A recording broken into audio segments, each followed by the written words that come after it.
மாடியில் warrant time record பண்ணுறேன். நீங்கள் இதெல்லாம் செக் பண்ணி பார்த்துருக்கேன். Hi, this is engineer Ravishankar. உங்கள் பில்டர் உங்களுக்கு கொடுத்த கொட்டேஷனில் நீங்கள் செக் பண்ண வேண்டிய 30 முக்கியமான செக்கில் இன்னைக்கு டே 14ங்க. நம்ம எல்லாருமே கொட்டேஷன் பார்க்கையில் நம்ம டேரஸில் வாரண்ட் டைம் பற்றி கன்சிடர் பண்ண மாட்டோம் இனிஷியலாக.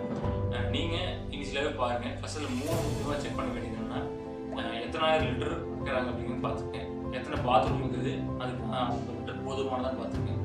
செகண்ட் வந்து என்ன ஹைட்டில் வைக்கிறாங்க, டெரஸில் வைக்கிறாங்களா இல்லை உங்களுக்கு ரைஸ் பண்ணி 3 feet 4 feet ரைஸ் பண்ணி வைக்கிறாங்களா அப்படின்னு பார்த்துருக்கேன். டெரஸில் வச்சா என்ன டிஸ்அட்வான்டேஜ்னா, நீங்கள் வாஷிங் ஏரியா வச்சாலோ இல்லை சோலார் வாட்டர் ஹீட்டர் வச்சாலோ அதுக்கான ப்ரெஷர் பத்தாது. ஸோ அந்த ஹைட்டு பார்த்துருக்கேன். தேர்டு வந்து என்ன டைப் ஆஃப் மெட்டீரியல் பண்ணுறாங்க அப்படின்னு. ஆல்மோஸ்ட் எல்லாருமே பிவிசி யூஸ் பண்ணுறாங்க. ஏன்னா இது காஸ்ட் கம்மியாக இருக்கும். பட் அதே மாதிரி தான் லைஃப் வந்து நீங்கள் 10 to 15 years ஒன்ஸ் நீங்கள் சேஞ்ச் பண்ணி இருக்க மாதிரி இருக்கும். அடுத்து வந்து பிரிக் ஒர்க் பண்ணுறாங்க. பிரிக் ஒர்க் பண்ணி பிளாஸ்டிங் பண்ணி இல்லை அவுட்டர் பிளாஸ்டிக் பண்ணிடுறாங்க. தேர்டு வந்து ஆர்கிடெக்சர் பண்ணுறாங்க. கம்பி கட்டி சுற்றி கம்பி கட்டி காங்கிரீட் பண்ணுறாங்க. ஆர்கிடெக்சர் கொஞ்சம் காஸ்ட் அதிகமாக இருக்கும். இருந்தாலும் அந்த வாட்டர் ப்ரெஷர்னால நமக்கு வந்து எந்த ஒரு லீக்கேஜோ கிராக்ஸோ வராது. அப்புறம் க்ளீனிங் பண்ணுறதுக்கு மெயினாக ஒரு ஊசக்க மாதிரி